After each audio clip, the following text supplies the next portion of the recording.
Coach, how does it feel to be back? I mean, it seems like you guys just wrapped up the last football season, and now you guys are back at it again. Yeah, good, very good. I'm excited for today. You know, it's funny because of going that far, you're not used to the turnaround so quick, but I think as coaches, we'd rather just practice all year round and play football. I love practice. I think it's good for our guys. You know, they worked their butts off this winter, and I think they had 1 week off after the game, so guys are motivated, you know, and we're excited to get out there. It's a new team, new offense, new defense, new special teams, new everything. So it's see who steps up, who's playmakers, and give guys opportunities, coach them hard, and see where we're at in the spring.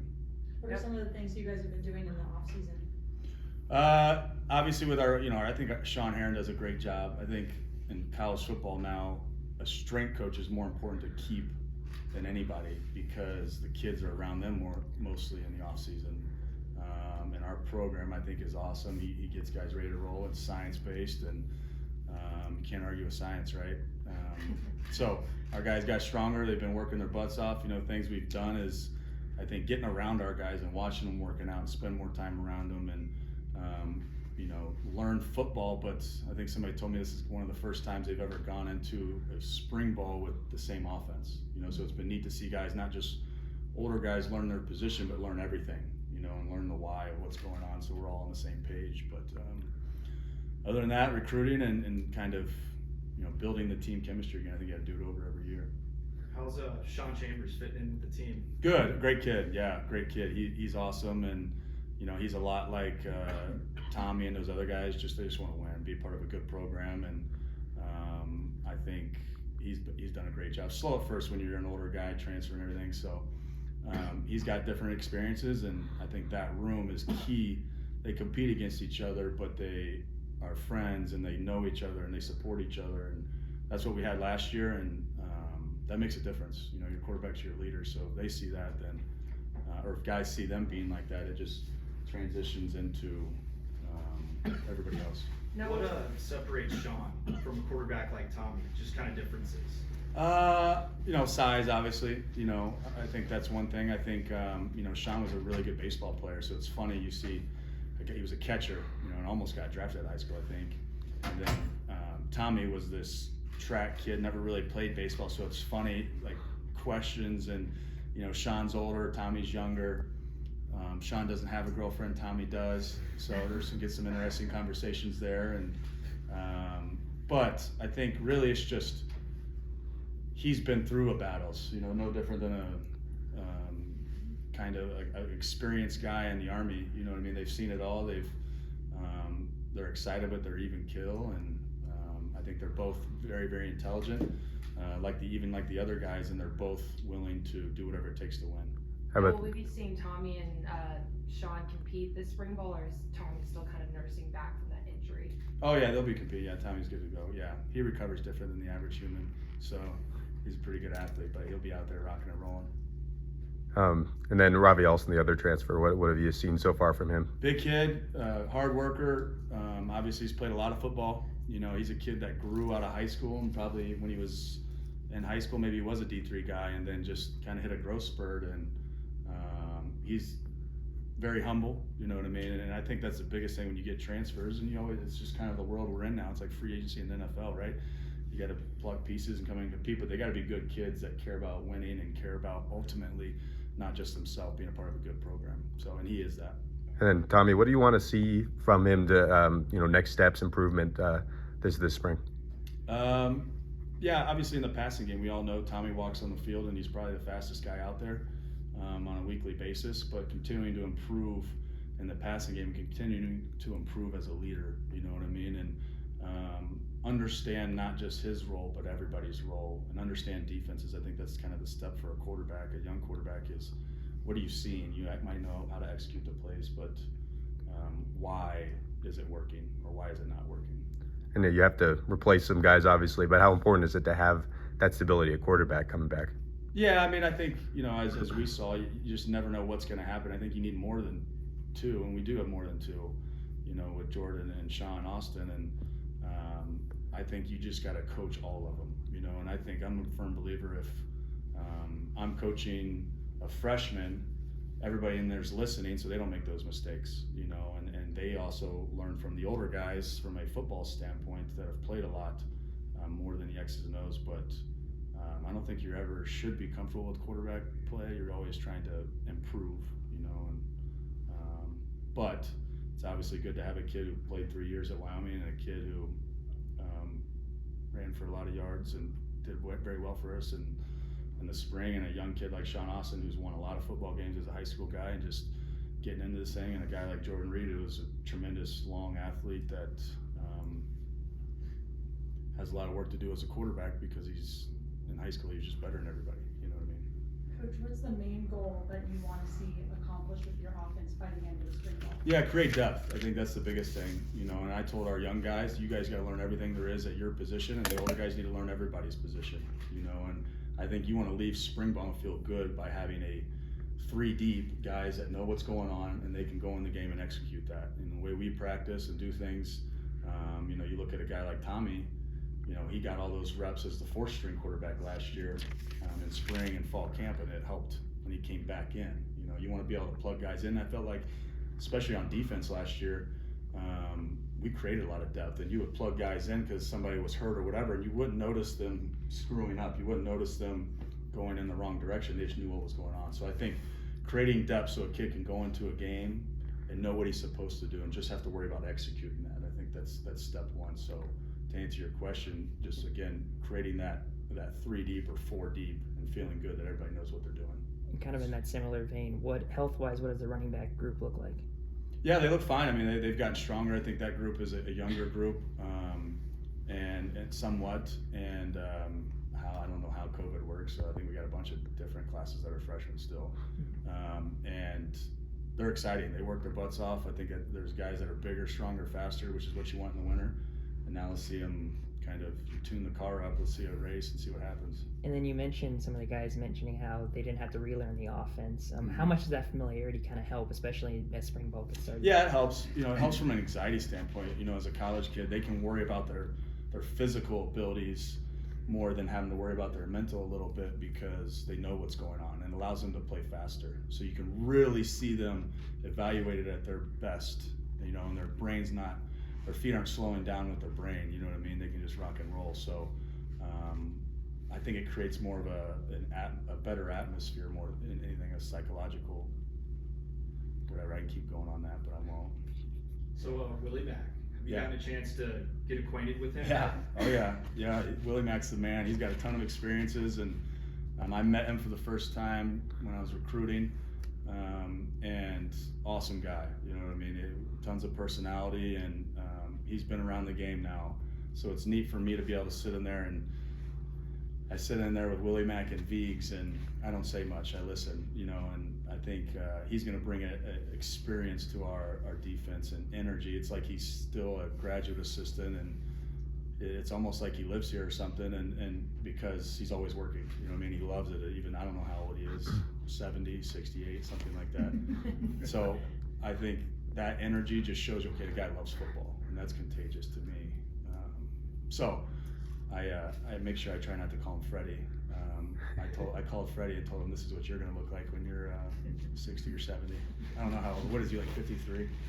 Yeah, he's not that old. Something like Tom that. said that. The Fun transition. things you guys do within off season, off the field, team bonding things to keep everybody kind of tight knit. Yeah. I think every position coach, we kind of do our own thing a little bit, whether it's bowling or snowmobiling or whatever. We kind of get meals through NCAA. I can't remember. I'm not going to say it out loud. I don't know what the rule is exactly, but it may be once a week or once a month. Don't quote me on that. But you know, you have the guys over. You get to know them a little bit. Whether it's my wife hanging out with them, and more of that, getting away. I think the winter is good because they get away from us, and they're with Sean here, and he's their coach, and we're on the outside watching and critiquing and saying, hey, you need to do this, and this. But I think it's a time for us to step back, because I think when you play that long, we all get sick of each other. I get sick of my wife sometimes.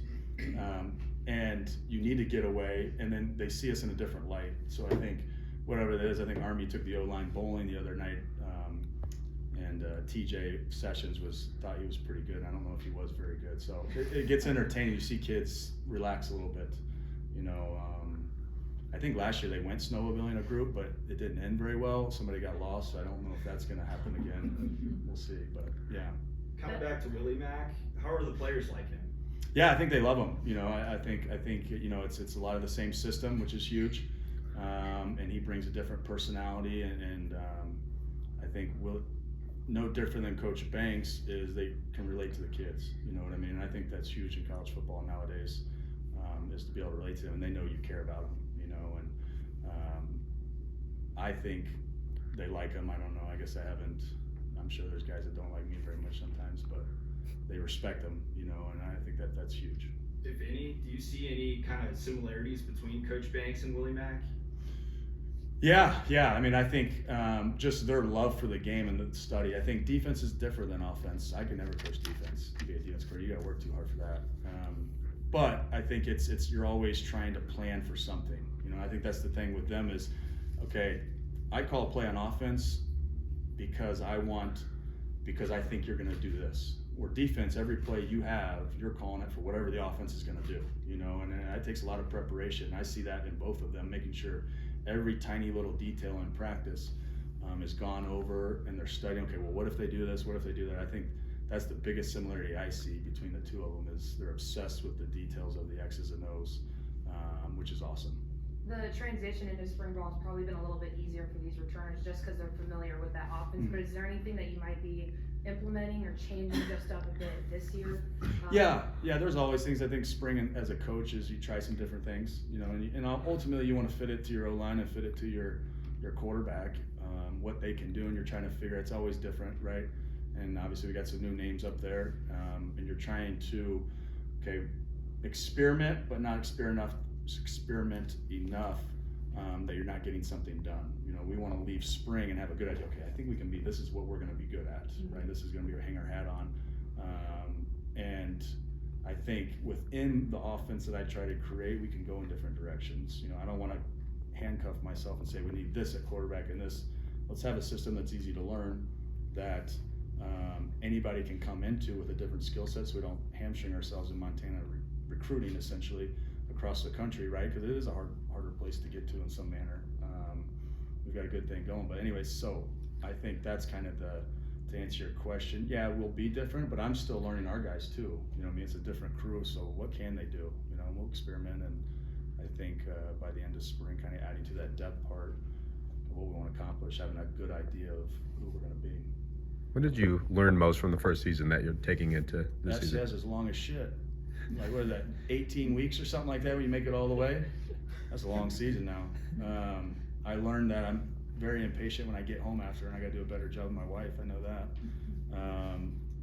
But I'd say learning more than anything is just the grind of it for the kids, you know, and I think the psychological effect of it. You're talking about guys that are still in college, they're still figuring out who their girlfriend is, all those things, jobs, going to class, all that, and it's not so much physical as it is making it that far as a psychological effect. Still making the game fun. You know, you get to a point where you want to be miserable all the time. You're still dealing with kids. You know what I mean? And football is very important. Don't get me wrong, but life's important too. You know what I mean? It's still a game, and I think us as coaches and as kids need to realize that. You know what I mean? We get frustrated. We're all together at the same time for a long time, right? And just understand being patient. You know what I mean? It's a marathon, not a sprint.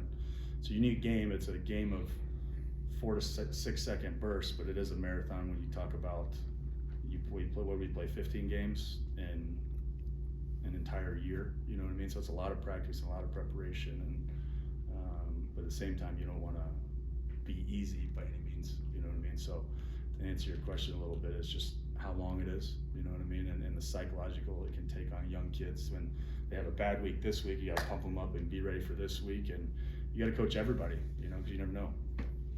Any other? Last year you had success running the ball with the quarterback 30 times a game. Do you see that going on again this season? Yeah. Avoid 30 times you carry. Tommy will be in a wheelchair in a couple of years if that was the case. No, I mean, I think, you know, you get in the playoffs, and at the end of the season, you're just trying to survive, right? It's a one-game season, so you're doing whatever you can. We had some injuries, you know, with Isaiah and all that, and a young quarterback who came in, and the passing game's the hardest, right? I mean, that's guys in the NFL still struggle with that. Not the Browns anymore though, because we got Deshaun Watson, so we're good to go. But I think to do that, you got to be smart. You know what I mean? That's not an every week thing. It's not. It's a when you need it, when you have to have it kind of thing. And trust me, I'd love not to ever run the quarterback, but it is tough on the defense because you're gaining numbers, and I'll always have the ability to. But to say 30 times a game, whoever it is, that's, you know, you'd have to be in a unique situation again for that to happen. Yeah. Any other players that you didn't mention that you're looking forward to seeing in the spring? Oh yeah, I mean, there's so many guys. I don't want to individualize anybody. I think, you know, I think the cool thing to me is, you know, as a coach, you see the season, right, and you have an opinion of guys, and I think you have to reset your brain every time you go into spring and every time you go into fall camp and reevaluate kids, because kids they're 18, 19, 20, they're going to get bigger, stronger, faster, and sometimes life clicks a little quicker, you know. And I think that's been the unique thing going into this winter, is seeing some guys yesterday, and we had kind of a little walkthrough, and oh wow, he's gotten way bigger, he looks way different, and just see how that transitions onto the field. I'm excited about that. I think, and to pick someone out individually, I wouldn't be able to do that, but there's quite a few guys that didn't contribute a lot last year, but I'm excited to see what they do this spring. And, you know, talk about Tommy coming back and that stability, but having Isaiah too, I mean, especially with some of the guys you lose, how important is it to have that rock back there? I mean, Isaiah's Isaiah. What, he run for 1,600 yards last year or whatever. He's obviously he's played a lot of football now. So I think having him in the building is huge. You know what I mean? As an older guy, I mean, he's played since, I don't know, he's played a long time. He's an old man now, but how about that? Yeah. How do I go to the car dealership for a university car and don't get an upgrade, but I walk out and Isaiah's getting a brand new 2022? That's some BS right there. Somehow he drives a nicer car than me. I noticed that yesterday. You rushed for it last. Yeah, I didn't rush for shit. You're right, I didn't. NIL. Yeah, no, yeah, I wouldn't rush for many. I don't think. Maybe against Drake. I don't know. We'll see. Don't say that. Don't post that. I don't know, but no, he's awesome. He's a great kid. He's a warrior. You know, I think of that game up at Portland State. You know, we went into that game plan, and their defense was, I didn't know what was going on. It was like Star Wars, and we just kept handing him the ball up the middle, and he just took over, you know, and that's what he can do. He's tough as nails, and he can be a strong dude, and yeah, so just personality-wise, it's good to have him around.